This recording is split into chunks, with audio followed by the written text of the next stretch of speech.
தென்னாருடைய சிவனே போற்றி, என்ன ஆட்டவர்க்கும் இறைவா போற்றி போற்றி. திருச்சிற்றம்பலம். பக்தமை என்பர்களே, இப்போ நம்ம இருக்கிற கோவில் வந்து ஈரோடு மாவட்டம் விஜயமங்கலம் கொங்கம்பாளையம் கிராமத்தில் எழுந்தருளியுள்ள அரசண்ணாமலை மீது எழுந்தருளியுள்ள அக்னீஸ்வரர் ஆலயம். ஊர் பேரு கொங்கம்பாளையம், மலை பேரு அரசண்ணாமலை, சுவாமியோட திருநாமம் அக்னீஸ்வரர். இந்த இடத்துக்கு ஃபஸ்ட்டு எப்படி வரணும்னு சொல்லிடுறேன்.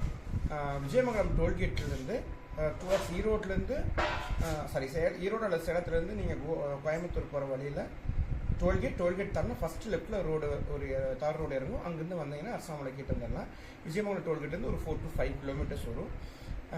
வெஹிக்கிளில் வரீங்க அப்படி வந்துக்கலாம். இல்லை பஸ்ஸில் வரீங்கன்னா நீங்கள் விஜயமங்கலத்தில் பஸ் ஸ்டாப்பில் இறங்கி அங்கேருந்து ஆட்டோ ஹையர் பண்ணி வந்துக்கலாம். ஒரு 4 to 5 கிலோமீட்டர்ஸ் தான் டிஸ்டன்ஸ் இருக்கும். ஸோ பக்தமை என்பர்கள் இந்த ரூட்டில் வர மாதிரி தங்களை தாழ்மையுடன் கேட்டுக்கொள்கிறோம். இங்கே சுவாமியுடைய மூலவருடைய திருநாமம் அக்னீஸ்வரர், அம்பாள் அரம்பலர்த்த நாயகி. உற்சவருடைய திருநாமம் மாப்பிள்ளைநாத சுவாமி. அம்பாள் திருநாமம் நித்திய கல்யாணி அம்பாள், பாகம்பிரியால் அம்பாள். ஸோ 2 அம்பாள். மூலவர் அக்னீஸ்வரர், உற்சவர் மாப்பிள்ளைநாத சுவாமி. கோவிலுடைய விசேஷம் என்னென்னா, அண்ணாமலைக்கு நிகரான ஸ்தலம். அதாவது சுவாமி அடிமுடி காட்டாமல் எழுந்தருளி இருக்கிற டைமில் உருவானது அண்ணாமலைன்னு சொல்லுவாங்க. அங்கிருந்து ஒரு தீப்பிழம்பு, ஏன்னா அக்னி ஸ்வரூபமாக சுவாமி நின்றுட்டு இருக்கும்போது அங்கிருந்து ஒரு தீப்பிழம்பு தெரிச்சு வந்து இங்கே விழுந்திருக்குது. அந்த தீப்பிழம்பு அப்படியே மலையாக மாறி அதில் சுவாமி எழுந்தருளி இருக்கார். அந்த தீப்பிழம்பின் மேல் எழுந்தருள சுவாமினால சுவாமியோட திருநாமம் அக்னீஸ்வரர். அம்பாளுடைய திருநாமம் அரம்பலர்த்த நாயகி. இங்கே இந்த கோவில் திருவண்ணாமலைக்கு அதுக்கு எவ்வளோ வயசோ அத்தனை வயசு இங்கேயும். ஏன்னா அங்கே சுவாமி அடிமுடி காணாமல் எழுந்தருளி பெரிய அக்னி ஜுவாலையாக நின்னார். அதுன்னு ஒரு தீப்பிழம்பு இங்கே வந்து விழுந்தது. அதனால் வந்து அதுக்கு என்ன ஆயுள் சொல்கிறாங்களோ, அதுக்கு என்ன வயசு சொல்கிறாங்களோ அந்த வயசு இங்கே சுவாமிக்கும். கோயிலும் அது அவ்வளோ பழமையான ஸ்தலம்.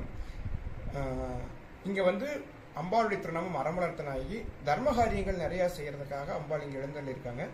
இது ஒரு சிறுவழி செய்தியாக ஒன்று உண்டு. என்னென்னா, அம்பாள் அரம்பலர்த்த நாயகி அவங்களுடைய தீவிர பக்தி அரசாத்தான்னு சொல்லி ஒரு பெண் சித்தர் இங்கே வாழ்ந்துட்டு இருந்திருக்கிறாங்க. இங்கே ஒரு 500 இயர்ஸ்னு வச்சுக்கோமே. எக்ஸாக்டாக அவங்க யாருக்கும் வருஷம் தெரியல. ஒரு 500 இயர்ஸ் நம்ம ஒரு அனுமானத்தை வச்சுக்கணும். அங்கே வந்து அவங்க வந்து எப்படின்னா, அவங்க தபஸ் பண்ணிட்டு இருப்பாங்க. அம்பாளுடைய உத்தரவை கேட்டு அம்பாள் என்னென்ன பண்ணுறாங்க, அம்பாள் என்ன உத்தரவு கொடுப்பாங்க அதை சேர்த்து இந்த அரசாத்தாங்கிற பெண் சித்தர் செஞ்சுட்டு இருந்திருக்காங்க. இங்கே என்ன வழக்கம்னா, சுற்றி முற்றி கிராமத்தில் யாருக்காவது கல்யாணம் காட்சின்னா நகை வேணும்னாங்கன்னா இங்கே நடுவில் கக்காலன் திட்டுன்னு ஒரு திட்டு இருக்குது. அந்த திட்டு மேலே நின்றுட்டு அரசாத்தா என் பொண்ணு கல்யாணம் வச்சுருக்கிறேன், என் பையனை கல்யாணம் வச்சுருக்கிறேன், வந்து எனக்கு நகை கொடுத்தா அப்படின்னு கேட்டால் அங்கேருந்து குரல் வருமாம்மா, நான் நகை வச்சுருக்கிறேன் வந்து எடுத்துகிட்டு போ அப்படின்னு சொல்லுவாங்களாம்மா. அதை வந்து வச்சுருவாங்க. இவங்க போய் அம்பாள் வச்சுருப்பாங்க. ஃபங்க்ஷன் முடிச்சுட்டு திரும்ப அதே மாதிரி அவங்களுக்கு கொண்டு போய் ஒப்படைக்கணும் அந்த நகையை. அது கூடவா குறைவா அதெல்லாம் அவங்க சக்தி கொடுத்துட்டது. அம்பாள் அனுகிரகத்தில் நகை வருதுங்கிறதா ஒரு பெரியது. சிலருக்கு அம்பாள் இனாமா கொடுத்தாவும் சொல்கிறாங்க. அதுக்கு சரியான வகையில் நமக்கு எந்த எவிடன்ஸும் இல்லை. ஸோ இப்படி நடந்துட்டு இருக்கும்பொழுது எல்லாரும் நகை வாங்குவாங்க, திருமணம் முடிப்பாங்க, திரும்ப கொண்டு வந்து அம்பாள்கிட்ட சமர்ப்பணம் பண்ணிடுவாங்க. இருந்துருக்கும் போது ஒருத்தரோட கல்யாணம் நடந்து முடிச்சு வரும்போது கரெக்டாக அந்த கைக்காலம் திட்டங்கிற இடத்துல நின்றுட்டு அரசாதான் இந்த மாதிரி நகை கொண்டு வந்துருக்க எடுத்துக்கோன்னு சொல்லியிருக்காங்க. அங்கேருந்து மேலே அம்பாள்கிட்டருந்து எந்த ரிப்ளையும் வரல. இவங்க ஒரு 2-3 முறை கூவி பார்த்துருக்காங்க. அங்கே வந்து அம்பாள்கிட்டருந்து எந்த ரிப்ளையும் வரல. ஸோ என்ன பண்ணிட்டாங்க, இது அரசாத்தில் காது கேட்கலேட் இருக்குது, வயசாகிடுச்சு, காது கேட்கலேட் இருக்குது, நம்ம மேலே போகலாம், இது உமையாக போச்சான்னு தெரியல, மேலே போகலான்ட்டு இவங்க போயிருக்காங்க. பார்த்தா அந்த பெண் சித்தர் வந்து ஏதோ ஒரு குழந்தைக்கு வந்து பால் கொடுத்துட்டு இருந்திருக்காங்க. பொதுவாக பெண்கள் வந்து இப்போ குழந்தைக்கு பால் கொடுக்கும்போது பேச மாட்டாங்க. ஸோ அதனால் குழந்தை அதிருங்கன்னு சொன்னதுனால வந்து அவங்க பேசாமல் இருந்திருக்காங்க. இவங்க ஒரு அனுமானத்தில் வந்து காது கேட்காது வாய் பேசான்னு சொல்லி போய் பார்த்தோன்னா அம்பாள் பால் கொடுத்துருக்கிறத பார்த்தோன்னே கொஞ்சம் அரண்டுட்டாங்க. அப்போ தான் அம்பாள் சொன்னாங்களாமா, நீங்கள் வந்து என்னை வந்து வாய் பேச முடியாது, காது கேட்காதுன்னு சொல்லி இனிமேல் நான் அப்படியே போயிடுறேன், இந்த இடத்துல இனி நான் வந்து அருவமாக தான் இருப்பேன், உருவமாக நான் மறையிறேன்ட்டு மறைஞ்சிட்டதா ஒரு செய்வழி செய்து சொல்லுவாங்க. அதாவது தாலிக்கு தங்கம் கொடுத்த அரசாத்தானே பேர் சொல்லுவாங்க. பெண்களுக்கு ஆண்களுக்கெல்லாம் கல்யாணத்தப்போ சீர் கொடுக்குறது அந்த காலத்தில் அம்பாள் நகையாக கொடுத்துருக்காங்க. இப்போவும் நம்ம என்ன பண்ணுறோன்னா, கோவிலில் வந்து யாருக்காவது கல்யாணம் ரெடியாச்சுன்னா சிறந்த திருமண பிராப்தி தரக்கூடிய ஸ்தலம். நிறைய பேருக்கு இங்கே வந்து கல்யாணம் ஆகிருக்குது. கல்யாணம் வந்து பத்திரிக்கை வச்சாங்கன்னா சீர்வரிசை கொடுக்குறோம். தங்கெல்லாம் இப்போ இருக்கிற நிலைக்கு கொடுக்க முடியறதில்லை. அதனால் மங்கள பொருட்கள், மஞ்சள் கயிறு, மஞ்சள், குங்குமம், சுவாமியோட அனுகிரகம் பற்றிய எலுமிச்சம்பழம், புஷ்பங்கள் இதெல்லாம் வச்சு வாழ்த்தி கொடுத்துட்றோம். ஸோ அந்த அரசாத்தாவுடைய பணியை அந்த மாதிரி தங்கம் கொடுத்து பண்ணணும்னாலும் சின்ன அளவில் நம்ம அதை தொடர்ந்து பண்ணிகிட்ருக்கோம். இது ஒரு அம்பாளுடைய அனுகிரகத்தை சிறப்பாக சொல்லக்கூடிய ஒரு செய்தி இங்கே அம்பாளுக்கு. அதனால தான் அறம் வளர்த்த நாயகி, தர்மத்தை அம்பாள் நிறைய செஞ்சுருக்காங்கிறத அப்படி சொல்கிறாங்க.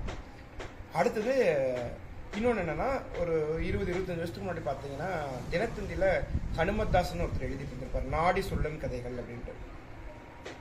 அவர் புக்கு போட்டிருக்காரு, அகஸ்தியர் அருள்வாக்கு சொல்லிட்டு புக்கு போட்டிருக்காரு, நாடி சொல்லும் கதைகள் ஒரு புக்கு போட்டிருக்காரு. அதில் முதல் பக்கத்தில் 2ஆம் பாடத்தில் இந்த கதை வரும். என்னென்னா, ஒரு நாள் அவர்கிட்ட ஜீவநாடி இருந்திருக்குது, ஹனுமதாசன் ஐயாட்ட. ஜீவநாடி எடுத்து வாசிச்சுட்டு இருக்கும்போது டக்குன்னு சட்டென்று ஏகுக அப்படின்னா சீக்கிரமாக கிளம்பிப்போ அப்படின்னு அர்த்தம்.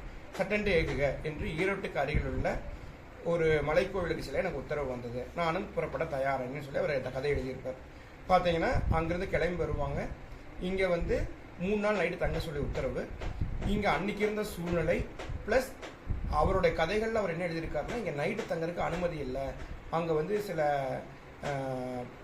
சில ஓனாய் மாதிரி இதெல்லாம் மிரட்டுவாங்க, அதனால் நைட்டு யாரும் தங்கறதுக்கு அனுமதி இல்லைங்கிறது ஊர் கட்டுப்பாடாக இருந்தது அப்படின்னு அவர் எழுதியிருப்பார். ஆனால் நைட்டு என்னை யாரும் தங்கற கூட மாட்டேட்டாங்க, சென்னையிலேருந்து வந்திருக்கேன், படித்த பையன் மாதிரி தெரியல, இப்படியே நைட்டு தங்குவேன்னு என்னை மிரட்டினாங்க, ஆனால் எனக்கு அகஸ்தியர் உத்தரவு நான் போகிறேன்ட்டு நான் போயிட்டேன் அப்படின்னு அவர் கதை எழுதியிருப்பார். எப்படின்னா 3 நாட்கள் இங்கே தங்குற மாதிரி இருக்கும் அவரோட கதை. ஒரு குறிப்பிட்ட தேதி குறிப்பிட்ட நட்சத்திரம் அவரே அப்படி தான் எழுதியிருப்பார். குறிப்பிட்ட தேதி குறிப்பிட்ட நட்சத்திரம் எழுதியிருப்பார். அது தேவ ரகசியம் அப்படிங்கிறதுனால நம்மள்ட்ட அதை ஷேர் பண்ணிக்கல. அந்த அன்றைக்கி ரொம்ப உத்தமமான நாள், அதனால் அவங்க அதை ஷேர் பண்ணிக்கல. ஒரு குறிப்பிட்ட தேதி குறிப்பிட்ட நட்சத்திரம் சேர்ந்து வர டைமில் தேவர் உலகமே, தேவர்கள், சிவன் அம்பாள் இங்கே எழுதியிருப்பாங்க, தேவர்கள், மகாலட்சுமி, மகாவிஷ்ணு, பிரம்மா, சரஸ்வதி எல்லோரும் சேர்ந்து இங்கே எழுந்தருளி சுவாமிக்கு அபிஷேகம் பண்ணுவாங்களாமா. அகஸ்தியர் உட்பட்ட எல்லா சித்தர்களும். இப்படி இந்த ஃபங்க்ஷன் 3 நாள் நைட் நடக்கும். அதை நீ பார்க்கறக்காக உன்னை நான் வர வச்சிருக்கேன்னு அகஸ்தியர் ஜீவவேட்டில் சொல்லியிருக்காரு. அதன்படி முதல் நாள் நைட்டு பார்த்தீங்கன்னா அகஸ்தியர் தலைமையில் 17 சித்தர்களும் அங்கே எழுந்தருளி சுவாமி அம்பாளுக்கு அபிஷேகம் பண்ணியிருக்காங்க. இந்த காட்சியை அவருக்கு ஹனுமதாசன் ஐயாவுக்கு அகஸ்தியர் காட்சி கொடுத்துருக்காரு. முதல் நாள் அந்த பூஜை முடிச்சுட்டு இறங்கி வந்தோடனே எல்லாம் ஆச்சரியப்பட்டு போயிட்டாங்க. மேலே யாரும் தங்க மாட்டாங்க, தங்கணும் ஈரோடு திருமணதில்லை, நீ இவன் வந்திருக்கானே, அப்போ இவங்ககிட்ட ஏதோ விஷயம் இருக்குன்னு தெரிஞ்சுக்கிட்டாங்க. அதே மாதிரி 2ஆம் நாள் ஏறி போயிருக்காங்க. அந்த அன்னைக்கு பார்த்தீங்கன்னா பிரம்மாவும் சரஸ்வதியும் சுவாமிக்கு அபிஷேகம் பண்ணுற காட்சியை சுவாமி அகஸ்திய பெருமான் ஹனுமதாசனையை காமிச்சு கொடுத்துருக்காரு. 3ஆவதாக பார்த்தீங்கன்னா மகாவிஷ்ணு மகாலட்சுமியும் அம்பாள் சுவாமி அம்பாளுக்கு அபிஷேகம் பண்ணுற காட்சியும் காமிச்சு கொடுத்துருக்காரு. இப்படி 3 நாள் 3 விசேஷத்தையுமே இங்கே காமிச்சு கொடுத்துருக்காங்க. அது அகஸ்தியர் குறிப்பாக சொல்லியிருக்காரு, 120 வருடங்களுக்கு ஒரு முறை அந்த மாதிரி அந்த திதியும் நட்சத்திரமும் சேர்ந்து வரும். அந்த அன்னைக்கு நாங்கள் இங்கிருந்து இந்த விசேஷத்தை பண்ணுவோம். இது தேவ ரகசியம், அதனால வெளியில் நாங்கள் தெரிவிக்காமல் வச்சிருக்கிறோம். இந்த இதை உனக்கு காமிச்சு கொடுக்கணும், நீ அகஸ்தியர் அருள் பெற்றுன்னு காமிச்சு கொடுக்கறதுக்காக கூட்டிகிட்டு வந்தேன்னு சொல்லியிருப்பார். அந்த கதையை அப்படி கன்க்ளூட் பண்ணியிருப்பார் ஹனுமதாசன். ஸோ அதனால் சித்தர்கள் இங்கே வழிபாடு பண்ணியிருக்காங்க, மகாவிஷ்ணு மகாலட்சுமியும் சுவாமி வழிபாடு பண்ணியிருக்காங்க, பிரம்மா சரஸ்வதி சுவாமி வழிபாடு பண்ணியிருக்காங்க. ஸோ மிக உயர்ந்த ஸ்தலம். இடையில கொஞ்ச நாள் பூஜை இல்லாமல் இப்போ திரும்ப ஒரு 15 வருஷமாக பூஜை ஆகிட்டு இருக்கு. ஞாயிற்றுக்கிழமை மட்டும்தான் இங்கே நடத்த இருந்திருக்கும். இப்போ மூலவர் திருப்பணிக்காக பாலாலயம் பண்ணி வச்சிருக்கிறோம். பாலாலயம் பண்ண திருமணியை ஞாயிற்றுக்கிழமை காலைல 9 12 தரிசனம் பண்ணலாம். 12 மணிக்கு பூஜை பண்ணிட்டு உச்சிக்கால பூஜை பண்ணிட்டு இறங்கி வந்துடுவோம். உற்சவருக்கு இப்போ எல்லா அபிஷேகம் நடந்துட்டு இருக்குது. படிகள் திருப்பணி ஏறத்தாழ முடியும் தருவாயில் இருக்குது. அதுபோக இன்னும் மூலவர் ஸ்தானம்லாம் கட்டணும், கோவில் கட்டணும், இதெல்லாம் இருக்குது. ஸோ கோவில் கட்டி கும்பாபிஷேகத்துக்கு திரும்ப உங்கள் மூலமாக நாங்கள் சொல்கிறோம், எல்லோரும் அவசியம் கலந்துக்குங்க. இடையில வாய்ப்பு இருக்கிறீங்க, ஞாயிற்றுக்கிழமை மட்டும் வாங்க. காலம்புற 9 மணிக்கு மூலவர் ஸ்தானம் திறப்போம், 12 மணி வரைக்கும் மூலவர் தரிசனம் ஆகும். அதாவது பாலாலய திருமேனி. உற்சவர் காலையில் 8 மணிலேருந்து மதியம் 2 மணி வரைக்கும் தரிசனம் ஆகும். ஸோ எல்லாம் கலந்துக்குங்க. இது போக பௌர்ணமி கிரிவலம் நடக்குது. பௌர்ணமி அன்னைக்கு சாயந்தரம் 6:30 to நைட் 8:30 வரைக்கும் பௌர்ணமி கிரிவலம் நடக்குது. கிரிவலம் முடிச்சுட்டு அன்னதானம் நடக்குது. ஸோ ஞாயிற்றுக்கிழமை பௌர்ணமி இந்த 2 நாள் மட்டும் இங்கே கலந்துக்குங்க. மற்ற நாள் சன்னதி திறப்பு கிடையாது. ஸோ பக்தர்கள் எல்லாம் கலந்து கொண்டு இறையொருள் பெறுமாறு கேட்டுக்கொள்கிறோம். ஓம் நம சிவாய.